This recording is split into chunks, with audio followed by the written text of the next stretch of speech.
Bueno, buenas tardes a nuestros asistentes. En este seminario, el doctor David Porta va a presentarnos sobre técnicas ópticas de medición de fluidos, que incluye Schlieren, Shadowgraph y Background Oriented Schlieren.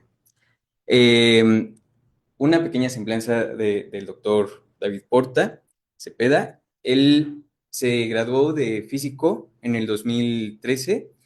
Hizo su maestría en ingeniería mecánica en el área de termofluidos en el 2015 y su doctorado en ingeniería eléctrica en el área de instrumentación acústica. Sus líneas de investigación se relacionan con flujos rápidos y compresibles, acústica e instrumentación. Tiene 12 años trabajando como profesor en la Facultad de Ciencias. Principalmente uno de sus cursos más emblemáticos es sobre técnicas experimentales de visualización de fluidos. Eh, Adelante, David, muchas gracias. Gracias, Samuel, por la presentación. Pues buenos días a todos. Tarde ya. Voy a presentarles acerca de las técnicas ópticas.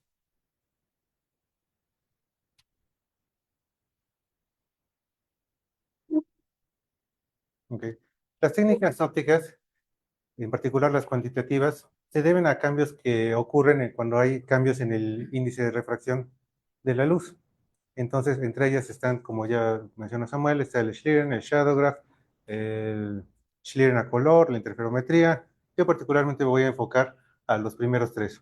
Y estas técnicas nos permiten obtener información de los cambios que hay en el índice de refracción en fluidos transparentes producidos por variaciones en la densidad del medio.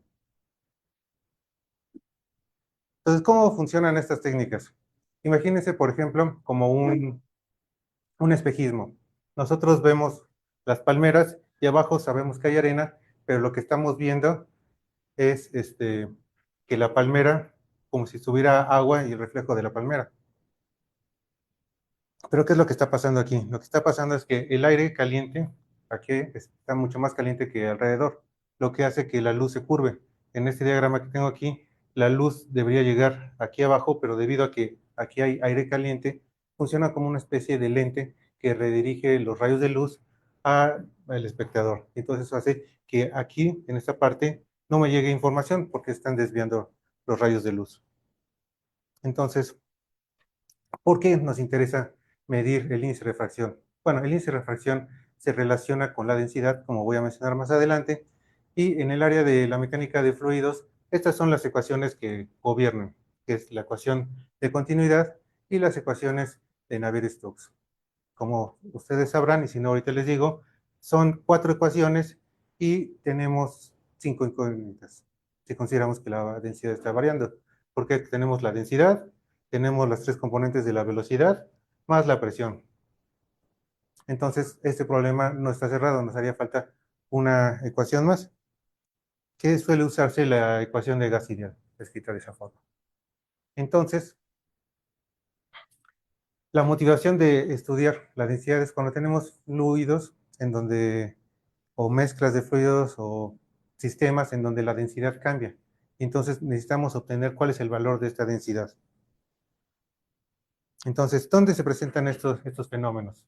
Se dan, como les muestro aquí, cuando hay fenómenos donde la presión puede variar, principalmente en flujos compresibles, en ondas de choque, cambios de temperatura, plumas térmicas, movimientos convectivos, etcétera, en donde hay mezclas de dos fluidos, porque tenemos un fluido con una densidad y otro con una densidad diferente, entonces en la mezcla se pueden aplicar estas técnicas.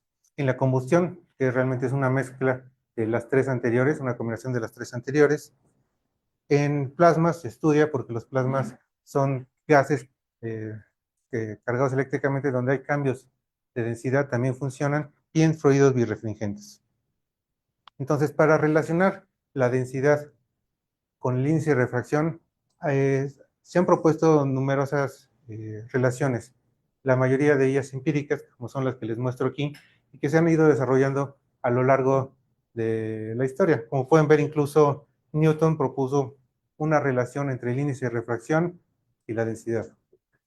Pero después de varios experimentos se ha demostrado que la que más se utiliza aquí, perdón, aquí es un error, aquí solo es, no, sí, Esta es la ecuación de Lorentz y Lorentz, la cual nos dice que el índice de refracción y la densidad son constantes mediante esta relación. Esta ecuación surge de primeros principios de, de electromagnetismo. Si ustedes recuerdan, el índice de refracción lo podemos relacionar directamente con la epsilon cero, y entonces a partir de relacionar estas dos es que obtenemos esto al ver cómo se polariza un medio. Más adelante, la que, sin embargo, aunque esta es la que ha demostrado ser más precisa, la que se utiliza generalmente es la de arriba, la cual es una aproximación de esta cuando el índice de refracción es muy pequeño, es decir, muy parecido a 1. Y esto ocurre principalmente en gases. Esto es muy importante y quiero que se queden con ello para más adelante. Entonces, lo primero que hay que hacer en estas técnicas, en lo que se basan, es en obtener cuál es el ángulo que se va a desviar la luz al atravesar un medio que tiene un gradiente de índice de refracción. Entonces, como tiene un gradiente de índice de refracción, se va a desviar un ángulo. Entonces, lo primero es obtener ese ángulo. Entonces, imagínense que vienen rayos de luz, tenemos un medio con cambios en el índice de refracción. Entonces, lo que va a pasar es que la luz se desvíe.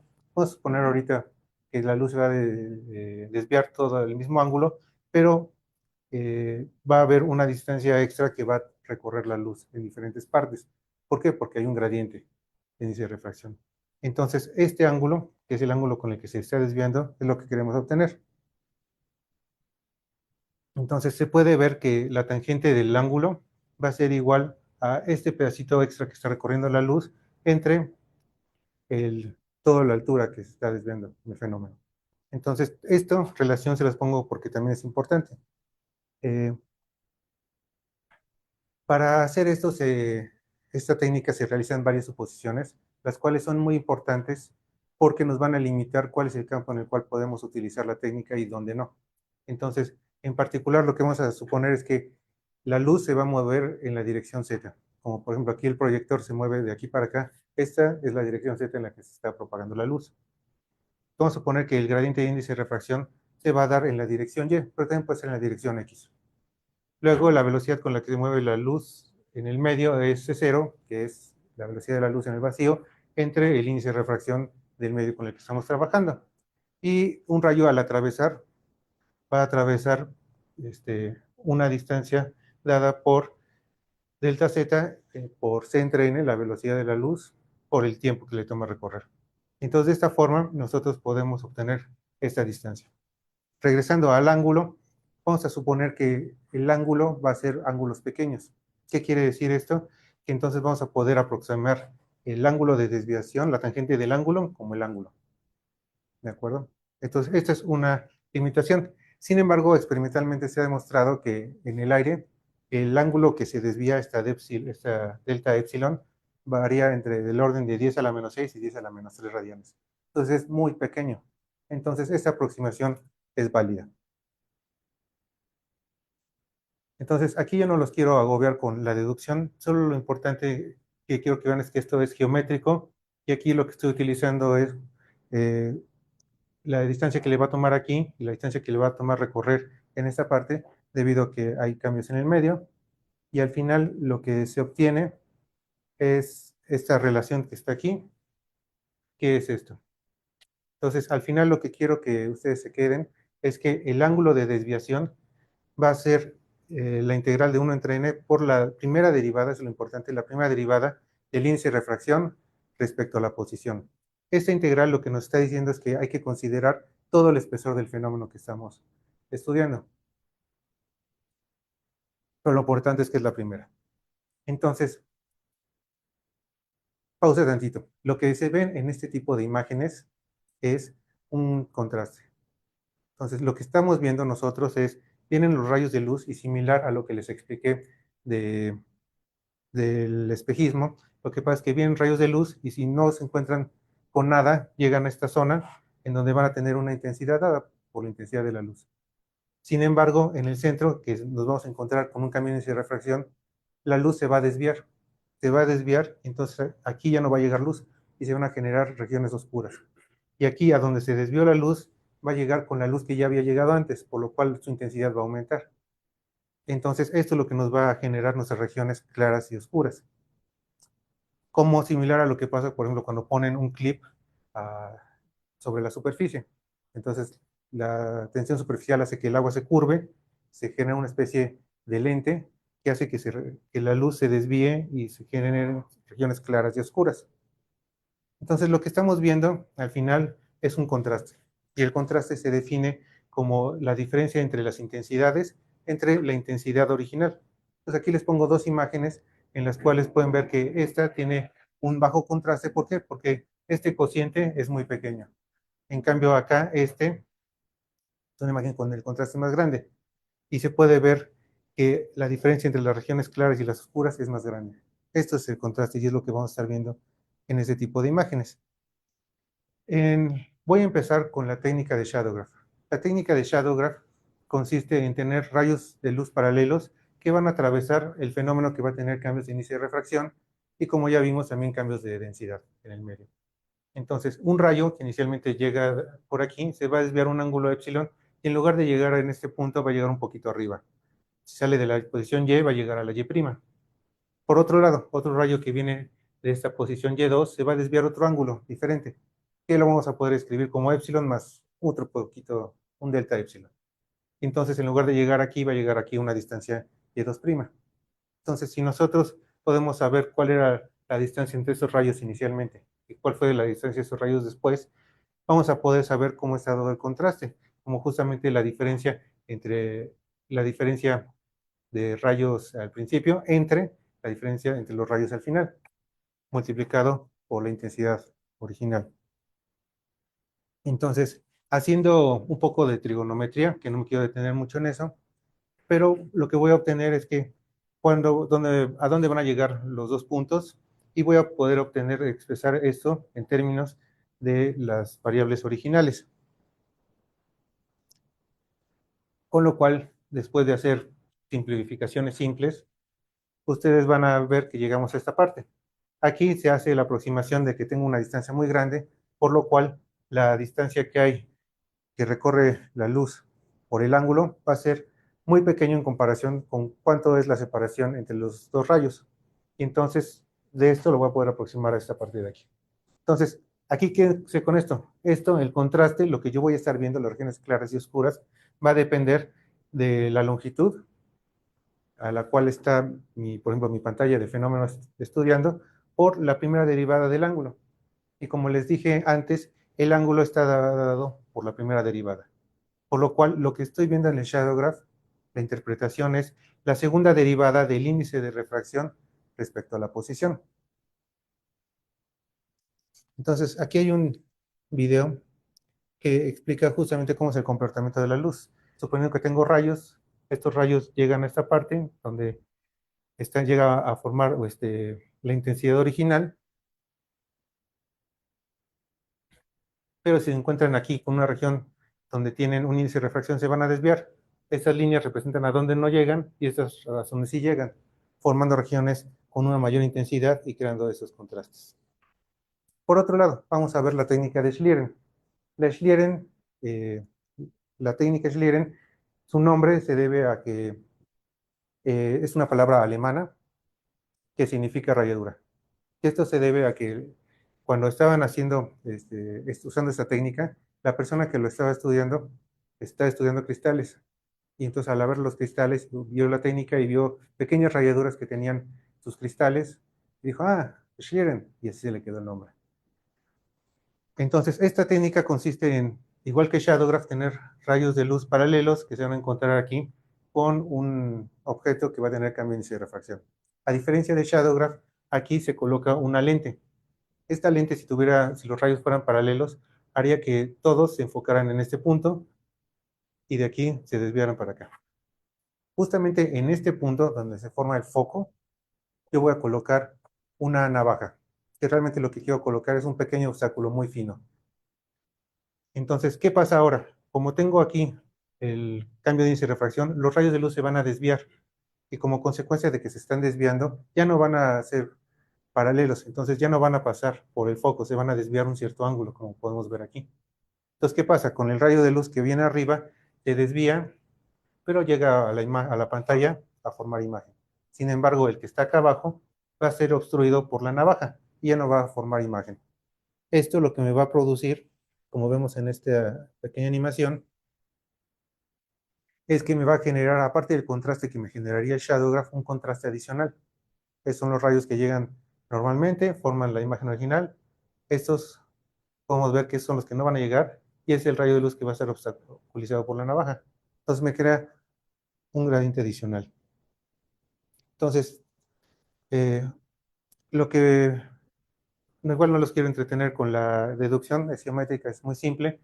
Lo que va a pasar es que el contraste, lo que yo estoy viendo, va a estar dado por el ángulo, por el foco entre acá. Ahorita, acá es un parámetro del experimento que ahorita les voy a explicar.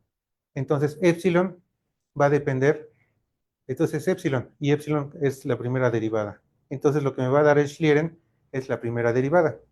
Aquí es importante notar que las regiones como les pongo aquí, más intensas del índice de refracción, se incrementa el índice de refracción se incrementa en la dirección en la que está puesta la navaja. Ahorita va a quedar más claro. Entonces, por ejemplo, la navaja. La navaja, como ven, es una parte fundamental en la técnica Schlieren, porque me va a obstruir y me va a generar los gradientes que yo voy a estar viendo de intensidad. Entonces, dependiendo de qué tanto haga yo que la navaja obstruya o no obstruya, es el contraste que yo voy a generar. Entonces, aquí, por ejemplo, está la navaja puesta horizontalmente y lo que veo es justamente cómo tapa la mitad. Esto es un espejo parabólico. Y esto que tengo acá es un espejo que es esférico. Entonces, esto es la prueba de la navaja de Foucault. Foucault fue de los primeros en notar esto y utilizarlo para caracterizar cómo son justamente los espejos. Entonces, aquí les muestro una imagen de un flujo supersónico.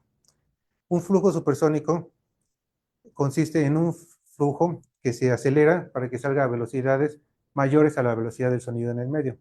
Entonces, si la velocidad del sonido en el medio es, voy a llamarla C, eso va a salir a mayor. Entonces, si yo divido la velocidad del sonido del medio entre la velocidad del sonido, lo que yo voy a obtener es el número de Mach. Estos flujos van a un número de Mach mayor a 1. Entonces, en estos flujos, como se acelera el fluido, se generan regiones donde la densidad cambia abruptamente, que se les llaman ondas de choque, y estas ondas de choque son estacionarias. Entonces, aquí lo que les muestro es una imagen de un Schlieren, de un flujo supersónico, con la navaja obstruyendo la mitad. Y esto que está aquí es lo mismo, pero la navaja obstruyendo el 90%. Entonces, obstruye más y vean que lo que se obtiene es un contraste diferente, pero la información sigue siendo la misma. Entonces, dependiendo de cómo yo coloque la navaja, lo que va a pasar es que voy a generar un gradiente que va a ser perpendicular a la dirección de la navaja. Entonces, si pongo la navaja de forma horizontal, voy a tener un gradiente vertical. Y si pongo la navaja de forma vertical, voy a tener un gradiente horizontal. Entonces, aquí les muestro una comparación del mismo flujo supersónico, en donde aquí tengo un shadow graph, perdón que aquí no se ve muy bien, un shadow graph, aquí tengo la navaja puesta un 50%, un 90%, como les había dicho, y aquí lo que estoy poniendo es una navaja, pero puesta en forma como circular. En realidad lo que estoy poniendo es un pinhole. Entonces, este pinhole lo que hace justamente es hacer un gradiente que es radial de las direcciones. Entonces, esto está más o menos descrito como está, pero poner un pinhole no está muy bien explicado cómo es el contraste que se genera, tal vez como problema abierto. Entonces, aquí les muestro unas imágenes ampliadas de lo mismo. Tengo un shadow graph, un Schlieren con navaja vertical, horizontal y un Schlieren con la navaja vertical. Entonces, estas técnicas también son sensibles al tiempo de exposición. Estas técnicas tienen la ventaja de que son muy visuales. Como son ópticas, son visuales, uno puede agarrar una cámara, fotografiarla, sacar video. Y entonces ahí uno se pregunta, ¿qué parámetros de la fotografía me van a afectar? En particular, me afecta lo que se conoce como el tiempo de exposición, que es el tiempo que yo tengo abierto el obturador, el tiempo que yo permito que se grabe la luz que le llega. Y si yo tengo un tiempo de exposición muy grande, por ejemplo de 40 microsegundos, lo que estoy viendo es justamente un promedio temporal de todo lo que está ocurriendo. Está llegando toda la luz y entonces te está desviando y entonces está formando un promedio de esto. En cambio, si yo tengo aquí de un microsegundo, lo que voy a ver es que va a haber, no se va a ver también definido como allá, va a haber pequeñas variaciones debido a la turbulencia que se está generando, a cambios en la densidad que hay ahí locales. Entonces, regresando, si comparamos, el Schlieren nos daba la primera derivada y el Shadow Graph la segunda. Esto porque es importante, porque uno en general no piensa en cambios. Entonces, yo les digo, por ejemplo, acá arriba, tengo esto, puedes decirme aquí qué está pasando ahí, conociendo si es un shadow graph, aquí tengo una segunda derivada, entonces puedes decirme ahí cómo es la densidad, es mayor, es menor, qué está pasando, pues realmente no sabemos, porque uno no está acostumbrado a pensar en cambios, menos en cambios de densidad. Entonces, para eso quiero mostrarles esto. Vamos a suponer que tenemos un chorrito libre, que está descargado de agua salada, que se descarga en agua. Y vamos a suponer que ese chorro tiene un perfil de densidades que es gaussiano, como lo que estoy aquí suponiendo. Entonces, visto esta gráfica gaussiana desde diferentes puntos de vista, desde arriba voy a ver una vista aérea de esta cosa, una vista lateral, y la otra vista lateral voy a ver eso. Entonces, imaginemos que la densidad se comporta de esa forma, lo que quiere decir que yo puedo calcular la derivada, primera derivada, y obtener un Schlieren.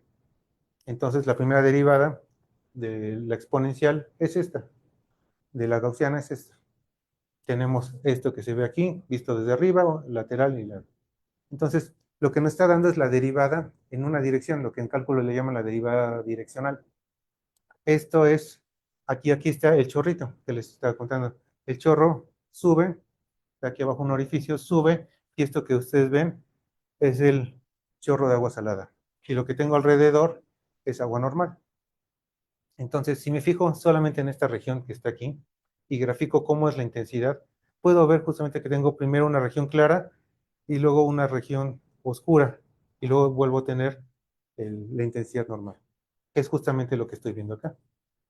Entonces, de aquí, voy a hacer una segunda derivada para obtener el shadow graph. Pero antes quiero que noten un problema aquí, que es el problema por el cual estas técnicas son cualitativas y no cuantitativas.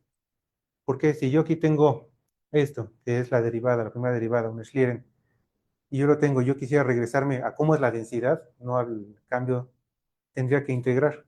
Por el momento de que yo integro, lo que va a pasar, si yo integro de esta región, aquí perdón, no es una igualdad, si integro esto, lo que yo voy a obtener va a ser la densidad más una constante de integración.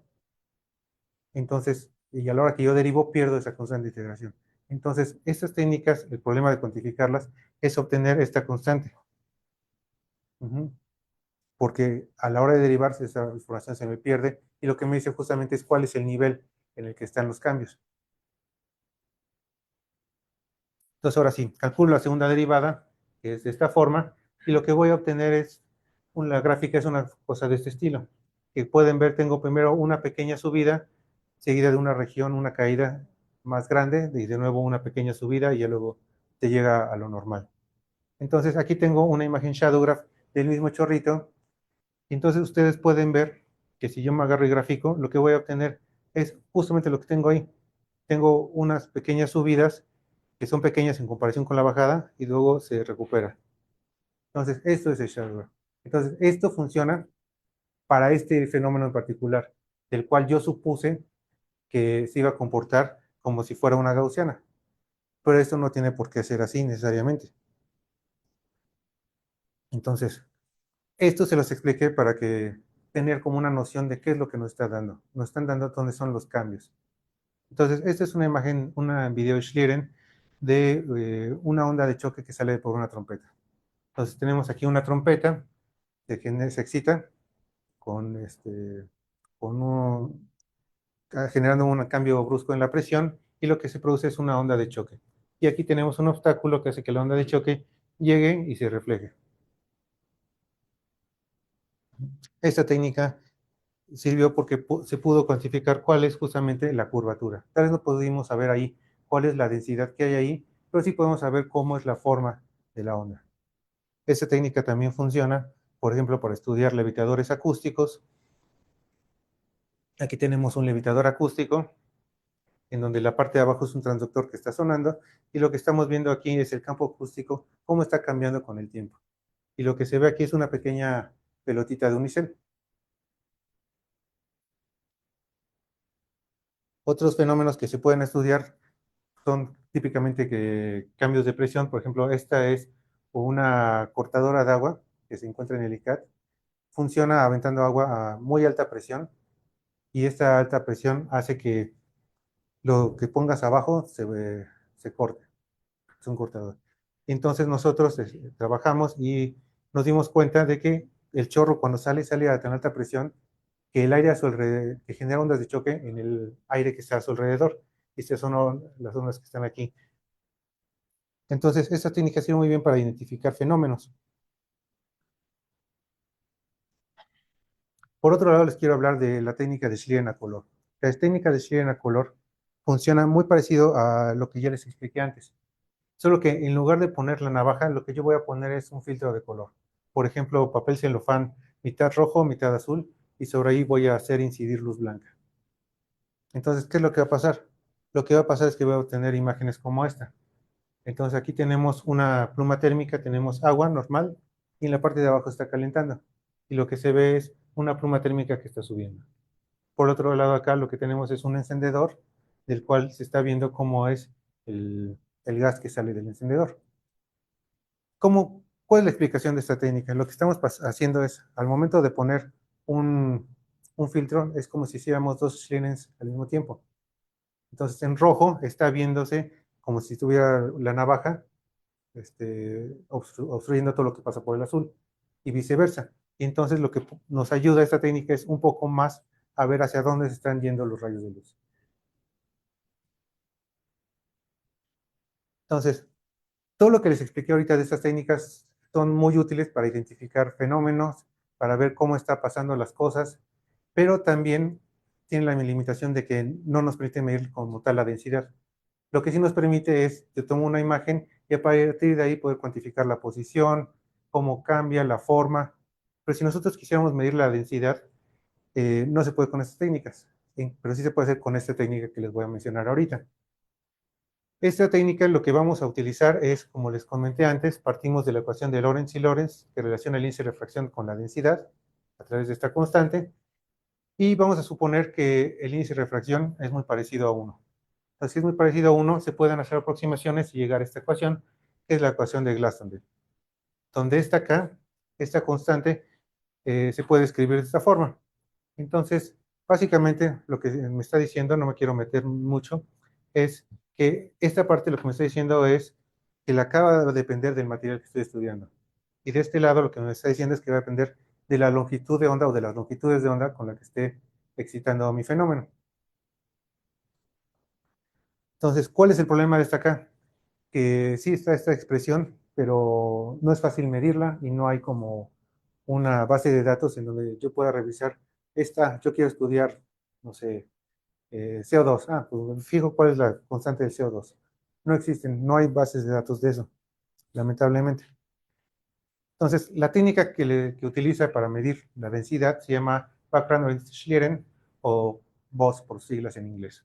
Esta técnica, su arreglo experimental es muy parecido a un shadow graph. Tengo rayos de luz que vienen aquí de forma paralela, solo que aquí voy a colocar un patrón con puntos conocidos. Entonces, ¿qué va a pasar cuando venga la luz? La luz va a encontrarse los puntos, y cuando yo vea la imagen de mi cámara, voy a ver esos puntitos, las sombras de esos puntitos. Tomo una foto de esos puntitos. Luego coloco lo que quiero estudiar, el fenómeno que va a tener cambios de densidad. La luz va a atravesar, y como consecuencia de que atraviesa ahí, la sombra de los puntos se van a desviar. Entonces va a haber una distancia entre ellos. Entonces la técnica consiste en cuantificar este cambio de los puntos del patrón. Entonces, por ejemplo, aquí tengo el fondo y aquí tengo el fondo con el fenómeno que ya cambió. Si los cambio rápidamente, ustedes pueden ver aquí cómo está cambiando. Y Para medir justamente estos desplazamientos, se usa la correlación cruzada. La correlación cruzada consiste en dividir la imagen en pequeñas imágenes pequeñas y ver cada puntito, cada parte de esta imagen pequeña en la que la dividí, que se llama área de interrogación, ver a qué punto se movió y a través de eso cuantificar, obtener un cambio vectorial de desplazamientos. Entonces, esta técnica ha demostrado ser muy buena. Por ejemplo, para el índice de refracción, en experimentos que realizamos, se encontró que el error porcentual entre la medida y lo reportado por tablas era menor al 0.05%, lo cual nos da unos datos muy buenos. Y ya si queremos pasar de índice de refracción a densidad, pues tenemos que multiplicar por la constante de Glaston. Entonces, ¿qué pasa si no se tiene la constante de Glaston-Dale adecuada? Pues lo que va a pasar es que voy a tener el comportamiento, pero voy a tener un pequeño offset. Voy a tener el comportamiento adecuado, pero un poco arriba o un poco abajo. Es por eso que es muy importante tener esta constante. Y una vez que yo cuantifico los desplazamientos, hay que resolver esta ecuación de Poisson en los desplazamientos para obtener justamente cómo es el índice de refracción o la densidad en su caso. Este, esta técnica se puede realizar un análisis de orden de magnitud para ver justamente cuál es la desviación de cuánto van a cambiar los rayos de luz en función de las variables con las que yo lo estoy midiendo. Entonces, haciendo un análisis de orden de magnitud de cada una de las variables que estoy midiendo y involucradas en la ecuación, yo puedo obtener que, por ejemplo, la constante de Glaston-Dale, y se puede terminar de esta manera, voy a poder obtener hasta un orden de 10 a la menos 7 cifras significativas. Entonces, esto está muy bien porque me garantiza que los fenómenos que yo voy a estudiar voy a tener la resolución suficiente para poder medirlos. Por otro lado, la sensibilidad de la técnica está dada de esta forma, que es la sensibilidad se define como el cambio, si hago un cambio en la entrada, ¿cómo me va a afectar en la salida?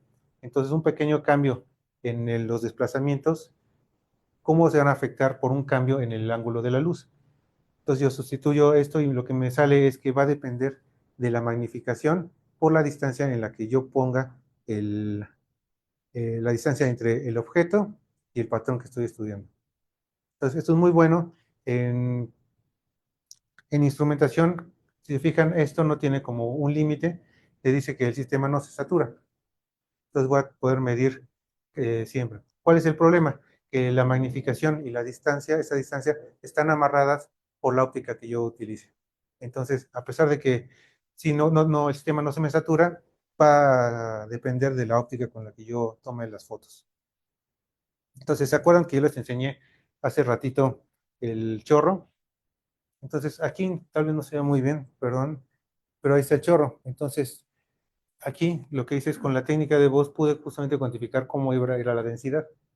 Entonces aquí podemos ver cómo es el chorrito que está subiendo en las fotos que les mostré hace rato. Si yo de nuevo me agarro agarro una gráfica por aquí y veo el perfil, me sale de esta forma. Que como pueden ver, pues la hipótesis de que hice que fuera gaussiana, pues no está tan alejada. Entonces aquí en esta imagen, quiero que vean que se ve como medio cuadriculado. Eso se debe a la resolución espacial.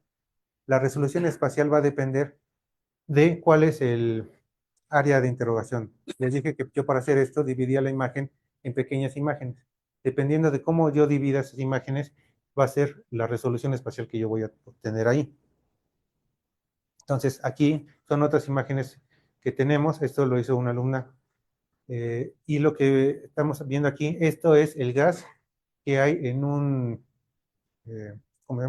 en un mechero de butano, el que puro gas que sale, y aquí se ve cómo sale y cómo es la pluma que sale por ahí. Y acá por el otro lado tenemos lo que es el gas de un encendedor y podemos ver cómo es el cambio de densidad respecto al medio. Entonces, regresando al flujo supersónico, aquí tengo una imagen shadow graph del flujo supersónico y a este le apliqué la técnica voz para saber cuál es el índice de refracción que hay en cada punto, o si prefieren la densidad. Entonces, lo que pueden ver es justamente que tenemos saliendo justamente de la tobera, de donde sale el orificio, tenemos una región donde la densidad cae abruptamente. Luego vuelve a subir hasta alcanzar un máximo y vuelve a decaer. y esto se repite varias veces. Entonces, con esto ustedes pueden comparar que justamente la región de mayor densidad no corresponde donde está el mayor cambio la imagen. Entonces, si yo superpongo las dos imágenes, podemos ver al mismo tiempo el shadow graph con la región. Entonces, fíjense que es en el shadow graph, estas regiones es donde se forman las ondas de choque, pero como es la segunda derivada, lo que me está diciendo es donde el cambio del cambio es mayor, no donde la densidad es mayor. Entonces, el cambio de la densidad mayor es un poquito más adelante. Y eso es lo importante y eso es lo que hace difícil la interpretación de estas técnicas así nada más. Entonces, una vez que yo tenía la imagen, el campo escalar de la densidad, yo me pregunté, ¿lo hice bien? Entonces, si yo tengo esto, pues puedo derivar una vez, derivar dos veces y obtener una imagen Schlieren artificial o shadow graph artificial. Y eso fue lo que hice. Entonces, aquí tengo una imagen Schlieren y esta es la primera derivada del cambio escalar que les mostré. Y aquí tengo otra Schlieren con la navaja horizontal y aquí la derivada. Entonces, ¿qué pasa? Cualitativamente puedo ver que si tengo las regiones claras y oscuras, corresponden a lo que yo cabría esperar. Sin embargo, también se ve que hay mucho ruido. Ese ruido se debe a que a la derivada numérica, como estoy derivando valores y la imagen tiene mucho ruido, cuando uno hace la resta de valores con ruido, lo que se genera es que el ruido se intensifica, que es esto que estamos viendo aquí. Pero cualitativamente podemos ver que sí corresponde a las regiones claras y oscuras. Por otro lado, saco la imagen de shadow graph, la cual tengo aquí un shadow graph y aquí tengo la segunda derivada, pero aquí ya el ruido numérico por la derivada es tan grande que ya no puedo decir así que esté tan bien, aunque se puede ver un poquito que sí corresponden ciertas regiones, pero faltaría refinar esto. Entonces, les quiero explicar un último fenómeno, que es una onda de choque que sale de un tubo de choque. Un tubo de choque consiste en dos regiones, una región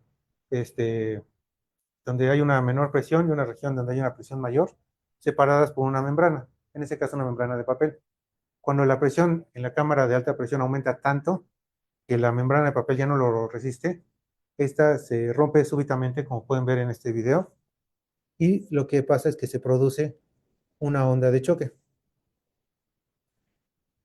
Entonces, al mismo tiempo de que se grabó con la técnica de background rate Schlieren, se puso un micrófono para ver cuál era la presión que se generaba por la onda de choque. Entonces, lo que tenemos que considerar es que con el micrófono yo estoy en una posición fija y la onda de choque pasa a través de ella. Mientras que con la técnica de background rate Schlieren, lo que yo tengo es una foto de cuando ya está la onda. Esto es importante porque esta es una perspectiva lagrangiana, mientras que la otra es una perspectiva euleriana de lo que estoy viendo. Entonces, mientras se va moviendo la onda de choque, pues se va registrando la señal de presión. Esta que está aquí es, en el video se ve cómo está pasando la onda de choque. Perdón, la luz no me ayuda mucho.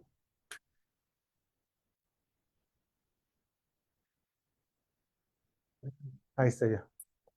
Entonces ahí se ve cómo va la onda de choque, se va moviendo de donde estoy yo hacia el otro lado. Y entonces yo puedo cuantificar, aquí tengo tres cuadros en donde logré ver esta onda de choque.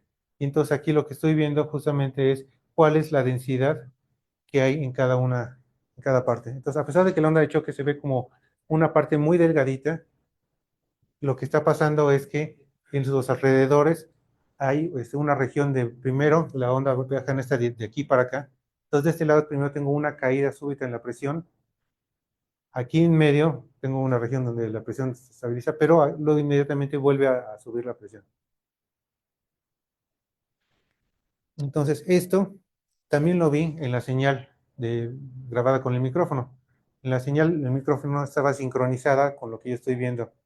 Entonces, lo que pasa es que está la presión normal y de repente hay una caída brusca, muy súbita, donde luego se estabiliza y es prácticamente constante, para luego volver a subir. Un poco más lento, pero sube también muy grande. Entonces, esto es lo que está pasando. Primero hay una caída grande en la presión y luego una subida, que es similar a lo que estoy viendo. Piensen un poco cuando están en el mar y viene una ola. ¿Qué es lo que pasa primero? Si ustedes están en la playa, para que la ola llegue, primero necesita agua para que les llegue la ola. Entonces primero jala agua para después ya venir la ola y ya revolcarlos en la playa. Entonces, por eso es que tenemos primero esta región de baja y luego de alta densidad y depresión. Entonces, aquí les muestro que la técnica también es muy sensible al tamaño del área de interrogación. El área de interrogación me está definiendo la, la resolución espacial, pero también al hacerlo por correlación cruzada, la correlación cruzada es una técnica estadística. Entonces, como toda estadística, lo ideal es tener un número de datos grandes. Los infinitos es lo que nos dice todo el mundo, pero necesitamos tener al menos un cambio de intensidad suficiente para que la detección sea significativa. Entonces aquí podemos ver que si bajo mucho el tamaño del área de interrogación, no tengo suficientes datos para obtener los resultados. Y aquí podemos ver cómo aumentó el área. Y por el otro lado, si tengo un área de interrogación muy grande, lo que va a pasar es que voy a tener una pobre resolución espacial y lo que voy a estar viendo es justamente un promedio espacial de lo que está pasando ahí. Realmente lo ideal sería una cosa como lo que se ve acá, de 16 píxeles. Entonces, para solucionar esto, lo que se está trabajando es, en lugar de usar esta técnica de correlación cruzada, es usar algoritmos de flujo óptico que me detectan cómo son los cambios. Flujo óptico es otra forma, en particular, que utilizan mucho en Machine Learning para detectar movimientos, detectar desplazamientos de píxeles. Y entonces aquí tengo este resultado que está aquí.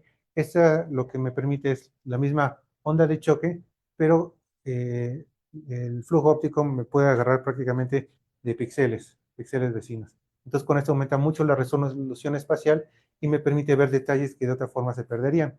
Y además me permite ver que justamente la onda no es como un frente plano, como normalmente uno esperaría, sino que tiene una estructura interna ahí medio interesante que está fluctuando. Igual, si yo, como les conté antes, esto es con tiempos de exposición diferentes, de 1 microsegundo a 40 microsegundos, entonces aquí lo que voy a tener, si uso la técnica con diferentes tiempos de exposición, es que justamente me voy a ver o un promediado temporal o un promediado, en este caso un promediado temporal, donde si dejo mucho tiempo, pues justamente estoy captando muchas contribuciones de lo que está pasando ahí al mismo tiempo. Y si agarro pocas, pues puedo ver más detalles. Y pues creo que eso sería todo. Muchas gracias por su atención. Y si tienen preguntas, por favor.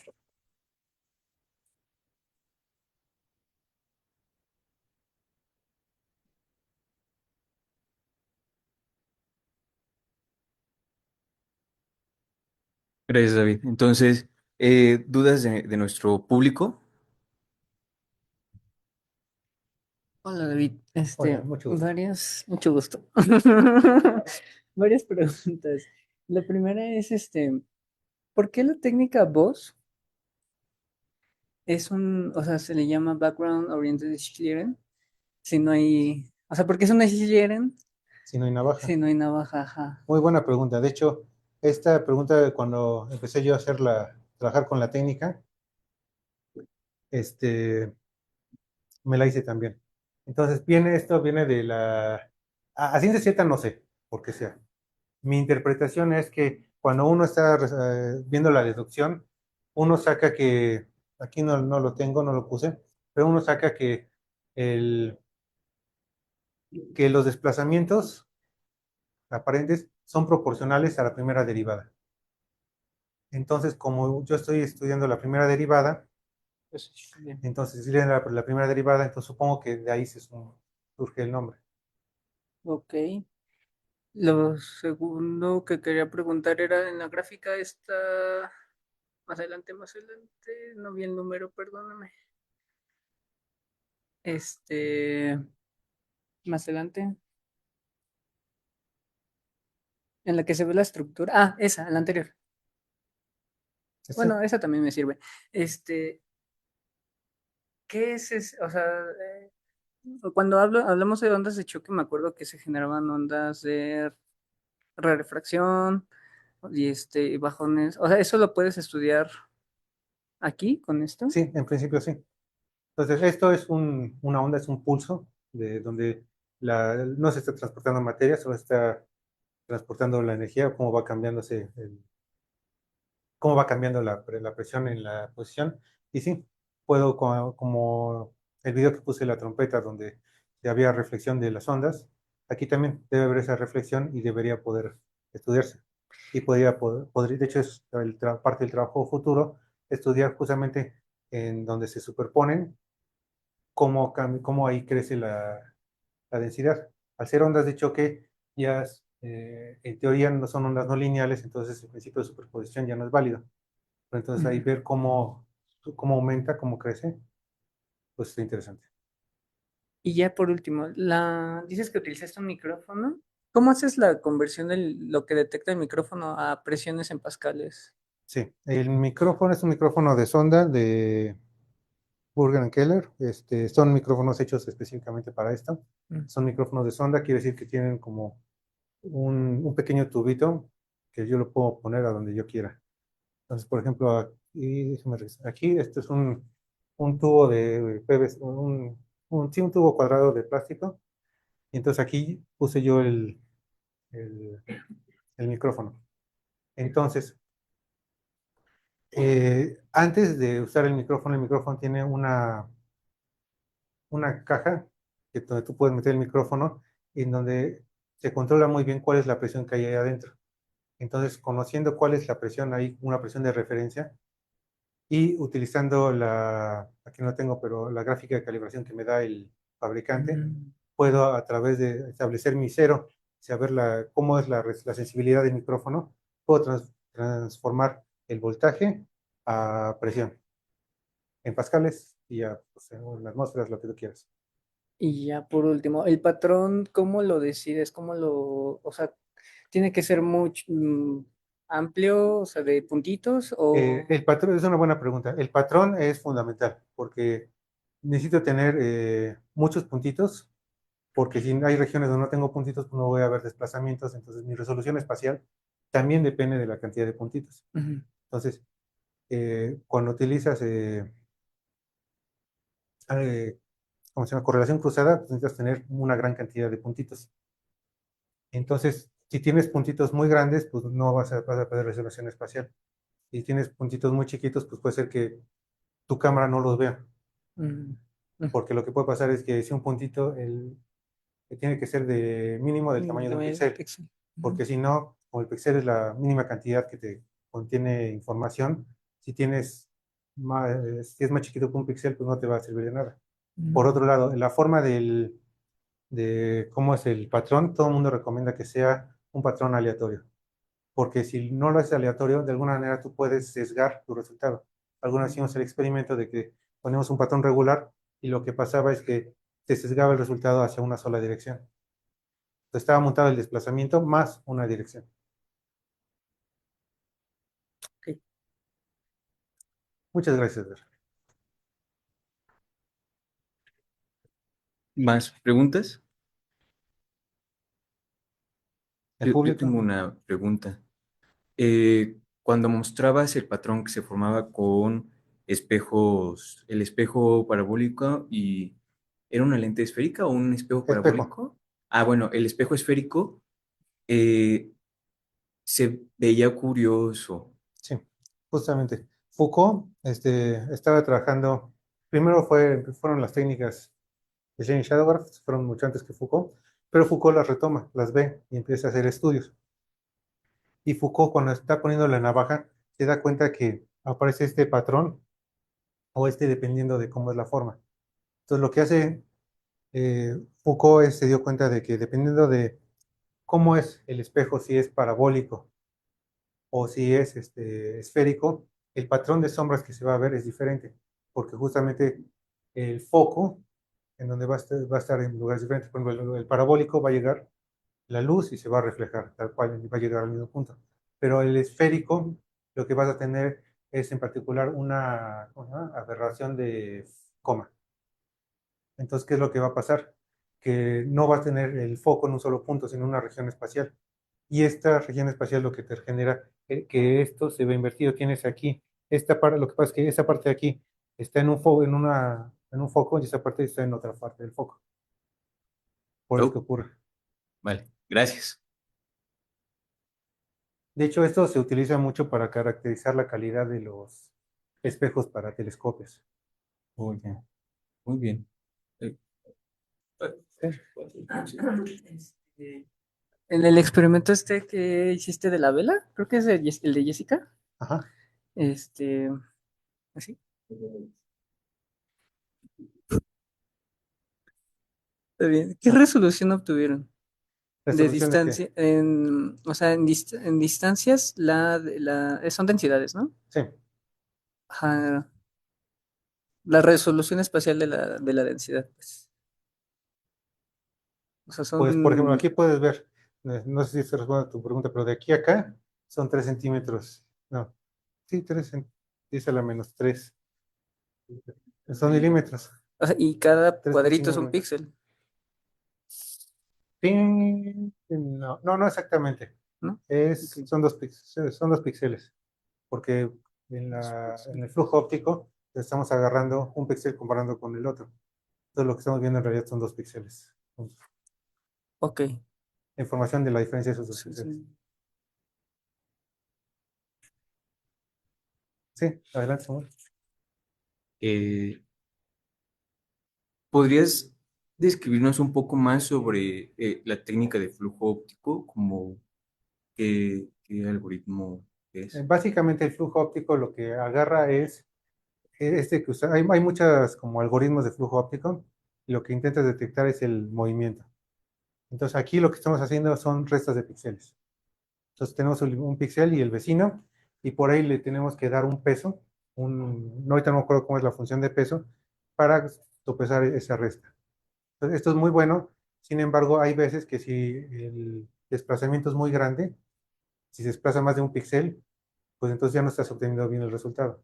Entonces, esto, que es todo un trabajo futuro que tenemos, es combinarlo con un algoritmo de multiscala, de hacer flujo óptico en lugar de agarrarnos de 2 por 2, por ejemplo, agarrarnos de cuadritos de 4 por 4, y el resultado hay que compararlo con el original y establecer un El original criterio, de 2x2, es ¿verdad? decir, el de 2 por 2, y establecer un criterio que te diga cuál es el mejor desplazamiento. Como darle una nueva función de peso Ajá. ahora para los dos flujos ópticos. Ujú. Sí, pues me está familiarizado con el PIB. En el PIB, la correlación cruzada te daba al comparar las dos imágenes, te sale un pico de correlación. Ujú. Este pico de correlación te dice qué tanto se parecen las dos imágenes. Ok. Entonces, en flujo óptico hay que definir una función de peso parecida. Entonces, es Machine Learning o sea, esa función estadística de pesos, ¿tienen que entrenar con algo o obtienen de No, una base de aquí datos no es machine learning, algoritmos? es algoritmo normal. Ah, Ah, ok. ok. Entonces, ¿Y esos parámetros de ponderación los deciden nosotros para la tesis de Jessica los construimos ok, comparando con lo que ya conocíamos de correlación cruzada. ok, Y usando el chorro supersónico. bueno, gracias.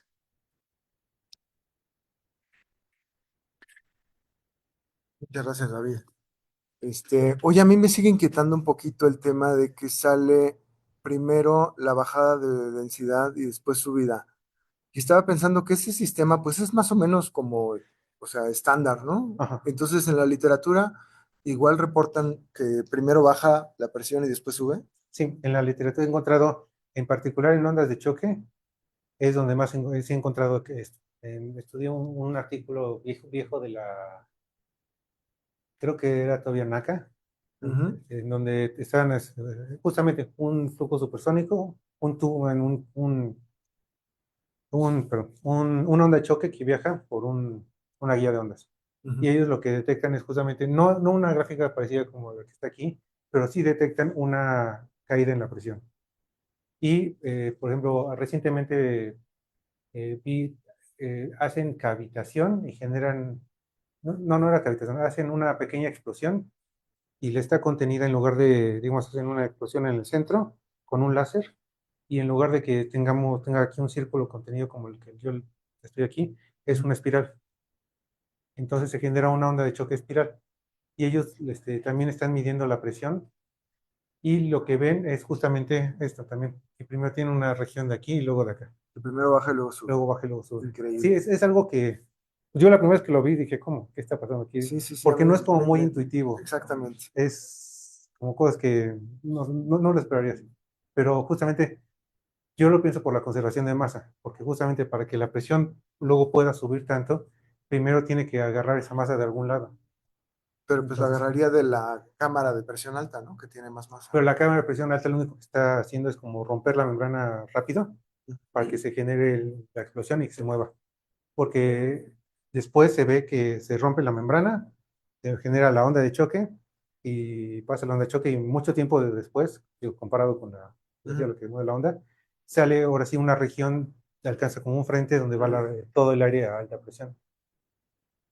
No, mi cabeza no lo agarra Tal vez lo todavía. que estaría padre sería ver, que ya no me dio tiempo, es justamente medir la densidad y la presión de justamente de esa región que va después y ver cómo está. Porque entonces, sí entiendo tu duda, porque ya cuando tienes el flujo que se está moviendo, pues el flujo ya está a alta presión. Ajá. Entonces el flujo ese, el que se mueve, viene detrás, ya trae la alta presión, ya no necesita jalar de adelante ya no necesita como agarrar masa para poder moverse. En cambio, la onda de choque sí. Sí, eso es un poco complicado, que a mí me ha tomado como mucho tiempo, muchas horas de estar pensando y peleándome con otras personas para Pues, sacarlo. esos son los resultados más bonitos, Sí, ¿no? Es que retan la intuición. sí. Muchas gracias. O sea, bueno, supongo, bueno, más que una duda, un comentario. Ajá. No sé si esa parte tenga que ver un poco porque, digamos, el tubo de choque se pueda comportar un poco como un resonador de Helmholtz. Entonces, finalmente, que tenga que ver un poquito con esa parte de la ecuación de onda y así. No, no es una resonadora de Helmholtz porque la onda de choque se produce después del tubo. Entonces, Ok. lo que pasa es que se rompe. Déjenme les pongo la foto. Acá está el tubo. Aquí está en esta parte, tengo dos bridas, en medio de las bridas es donde está la membrana. Cuando revienta la membrana, primero se producen varias ondas de presión que viajan a lo largo de este tubo y después de una distancia de como 15 centímetros, según dice la literatura, estas ondas coalescen, convergen y se genera la onda de choque. Que la onda de choque ya va a viajar a lo largo del tubo, de donde tú quieras. Pero también se genera una onda para atrás. Entonces tú debes de tener acá una geometría tal y una distancia tal de que la onda de choque que se genera para atrás, eh, bueno, todavía no es onda de choque, pero el pulso de presión que se genera para atrás, este, no le dé tiempo de rebotar, llegar acá y alcanzarla y generar otros fenómenos. Entonces, aquí cuando se regresa, ahí sí ya podría generar como resonador porque ya hay como una onda. Pero para que fuera resonador tendrías que, de Helmholtz, tendrías que ajustar justo a que cayera en la frecuencia de resonancia del resonador de Helmholtz, lo cual no creo que sea porque que se dé por justamente cómo es el pulso de presión, porque es nomás un pulso, no tiene una frecuencia intrínseca. Sí, O sea, bueno, tal vez yo lo puedes, pensaba un poquito más, o sea, claro, no es un resonador de ejemplos, es un tubo de choque, solo un poco por esta parte a lo mejor y por esa parte de la ecuación donde podría ser como que baja antes de subir, pero bueno, pues sí, o sea, sí, no, pero no, no es mi tema ahí no es mi no, tema, no es mi en tema, todo lo que he visto nadie menciona ni que era resonador de Helmholtz, y por lo que te explico ahorita, yo creo que no tendría eso, ese fenómeno involucrado. vale, gracias. Muy bien, bueno, si no hay más comentarios, pues muchas gracias a nuestro ponente y ahora nos vemos dentro de un mes más o menos. Estaremos el 8 de mayo, el 8 de mayo y les estaremos avisando de nuevo. Ah, sí, sí, sí, va a cambiar el horario, va a ser jueves a las 10. Ok, bueno, gracias David. No, gracias a ustedes.